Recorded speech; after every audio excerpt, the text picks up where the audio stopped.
돈을 빌려달라는 요청을 받고 계좌로 송금했는데 그 계좌 명의자가 돈을 빌린 사람이 아닌 경우가 있습니다.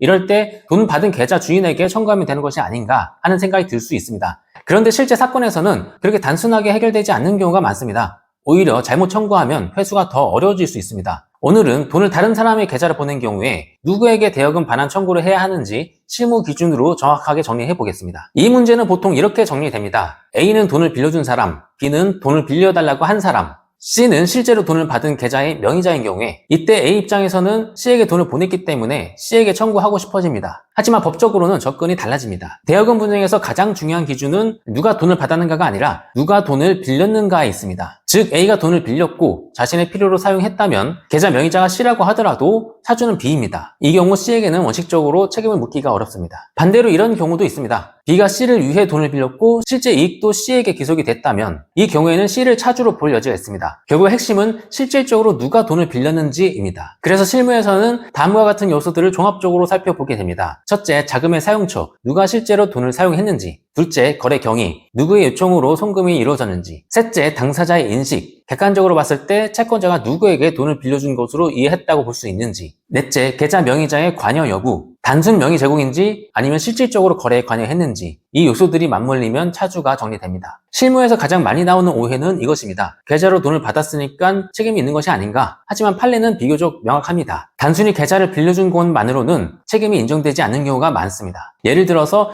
계좌만 제공했고 거래에 관여하지 않았고 돈 사용에도 관여하지 않았다면 이 경우에는 계좌 명의자에게 책임을 묻기가 어렵습니다. 다만 예외적으로 B가 C를 대신해서 돈을 빌렸고 C가 이를 인정했거나 그렇게 보일 만한 외관이 있다면 대리 또는 표현 대리가 문제될 수 있습니다. 이 경우에는 C에게 책임이 인정될 수 있습니다. 하지만 실무에서는 표현 대리가 쉽게 인정되는 것은 아닙니다. 결국 이 사건의 핵심은 두 가지입니다. 계좌 명의자인 C가 얼마나 관여했는지, 채권자가 누구에게 빌려준 것으로 이해했다고 볼 수 있는지, 이 두 가지가 결론을 결정합니다. 정리하면 계좌 명의자는 출발점일 뿐이고 차주는 누가 계약의 당사자인지로 판단이 됩니다. 그리고 이것은 자금의 사용, 거래의 경위, 당사자의 인식, 명의자의 관여 여부 등을 바탕으로 정리됩니다. 이 유형의 사건은 겉으로 보기에는 단순하지만 실제 판단은 상당히 복잡해질 수 있습니다. 특히 초기 대응에서 누구를 상대로 청구할지 잘못 잡으면 시간과 비용이 크게 낭비될 수 있습니다. 따라서 처음부터 전체 거래 상황을 바탕으로 방향을 잡는 것이 중요합니다. 지금까지 정현우 변호사였습니다. 끝까지 시청해주셔서 감사합니다.